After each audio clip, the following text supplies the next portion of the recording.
నమస్తే welcome to reflection news. Uttar Pradesh రాష్ట్రంలో మరో లవ్ జిహాద్ ఘటన బయటకు వచ్చింది। తబిష్ అస్గర్ అనే వ్యక్తి విశాల్ రాణా అనే పేరుతో హిందూ మహిళను మోసం చేశాడు। అస్గర్ షాజహాన్పూర్కు చెందిన ఒక వ్యాపారవేత్త కుమార్తెను మోసం చేయడానికి తానొక హిందూ అని తన పేరు రాణా అని నమ్మించాడు। మొదట అస్గర్ బాధితురాల్ని హిందూ మతాచారాల ప్రకారం వివాహం చేసుకున్నాడు। ఆ తర్వాత ఇస్లాం మతంలోకి మారాలని ఒత్తిడి తెచ్చాడు। ఆమెకు అబార్షన్ చేయించాడు। హత్య చేయడానికి కూడా ప్రయత్నించాడు। గౌతమ్ బుద్ధ్ నగర్ సెక్టార్ 113 పోలీస్ స్టేషన్లో అస్గర్ పై ఎఫ్ఐఆర్ నమోదైంది। నిందితుడిని అరెస్టు చేసి జైలుకు పంపారు। బాధిత మహిళ షాజహాన్పూర్కు చెందిన ఒక వ్యాపారవేత్త కుమార్తె। ఆమెకు 4 ఏళ్ల క్రితం తబిష్ అస్గర్తో పరిచయం ఏర్పడింది। అతను తన పేరు విశాల్ రాణా అని రాజ్పూత్ని అంటూ పరిచయం చేసుకున్నాడు।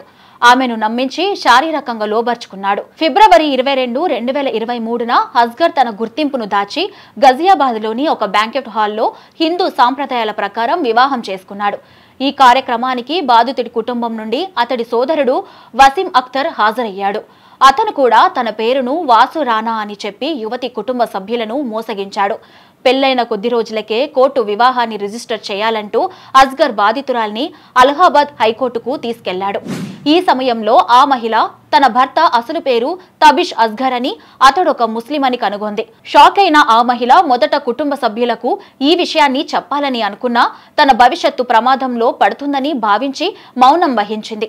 ఇక దీన్ని తనకు అనుకూలంగా మలుచుకున్న అస్గర్ ఇస్లాం మతంలోకి మారాలని ఆమెపై ఒత్తిడి చేయడం ప్రారంభించాడు। ఆమె ప్రతిఘటించడంతో బలవంతంగా అబార్షన్ చేయించాడు। చంపేస్తానని బెదిరించాడు। ఒకానొక దశలో అతడి టార్చర్ భరించలేక ఆమె షాజహాన్పూర్లోని తన తల్లిదండ్రుల ఇంటికి తిరిగి వచ్చింది। ఆమె కుటుంబ సభ్యులు పోలీసులను ఆశ్రయిస్తారని భయపడిన తబిష్ వెంటనే యువతి వద్దకు వెళ్లి క్షమాపణలు చెప్పాడు।